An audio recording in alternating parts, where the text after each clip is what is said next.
మనం ఇప్పుడు మలేషియాలోని బుకెట్ బింటాంగ్ దగ్గర చైనా ఫుడ్ స్ట్రీట్ ఉంటుంది. సో ఇక్కడ రకరకాలైనటువంటి ఫ్రూట్స్ కానీ ఆహార పదార్థాలు కానీ అన్నీ కూడా లభిస్తాయి. సో ఇక్కడ చూడొచ్చు మనము. సో ఇవి రకరకాలైనటువంటి ఆహార పదార్థాలు. ఇక్కడ అనిపిస్తున్నది Jack fruit. So Malaysian national fruit పనసపండు అంటారు, ఇక్కడ డూరియాన్ అంటారు. సో అలానే ఇక్కడ ఇదంతా కూడా చైనా స్ట్రీట్ అనమాట. చైనీస్ పీపుల్స్ ఎక్కువగా కనిపిస్తుంటారు. చైనీస్ హోటల్స్ యొక్క ఆహార పదార్థాలు అన్నీ కూడా ఇక్కడ ఎక్కువగా కనిపిస్తూ ఉంటాయి.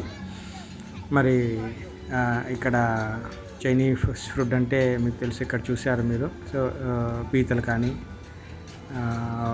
రొయ్యలు కానీ రకరకాలైనటువంటి సీ ఫుడ్ ఎక్కువగా దొరుకుతుంది ఇక్కడ.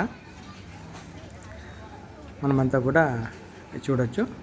బట్ ఇప్పుడు నేను మధ్యాహ్నము 4 గంటల ప్రాంతంలో ఉన్నాను కాబట్టి జనాలు ఇంకా తక్కువగానే ఉన్నారు.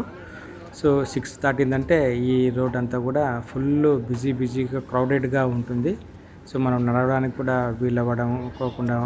వీలవ్వడం కూడా కష్టంగా ఉన్నటువంటి క్రౌడ్గా తయారైపోతుంది. సో ఇక్కడ చూస్తే ఫ్రూట్స్ కానీ ఎల్నీరు కానీ రకరకాలైనటువంటి ఆహార పదార్థాలంతా కూడాను లెఫ్ట్ సైడు రైట్ సైడు రెండు ఉంటాయి. సో ఇక్కడ కూర్చోవడానికి వీలుగా కుర్చీలు హోటల్ ముందర. సో ఈవినింగ్ అయితేనే బెంచెస్ అన్నీ కూడాను ఫుల్గా ఆక్యుపై అయి ఉంటాయి. ఇక్కడంతా కూడా ఎక్కువగా మనకు చైనీస్ని మనం ఎక్కువ చూడవచ్చు.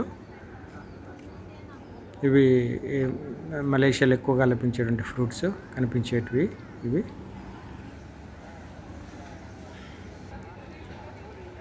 ఇప్పుడంతా కొంచెం ఖాళీగా ఉంది కాబట్టి మనం ఫ్రీగా నడవగలుగుతున్నాము, చూడగలుగుతున్నాము.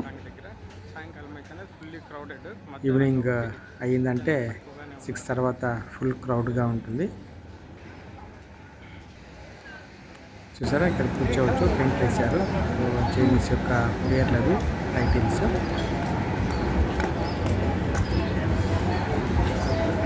ఖాళీగా ఉంది ప్రజెంట్. ఎందుకంటే నేను 4 గంటల ప్రాంతంలో ఉన్నాను కాబట్టి 6 తర్వాత ఫుల్గా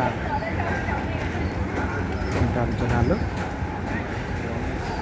సో వాటి యొక్క విషయాలన్నీ కూడా నేను ఈ వీడియోలో తెలియపరుస్తున్నాను. ఇదంతా కూడా చూడవచ్చు ఇక్కడ విధానంగా 1 by 1.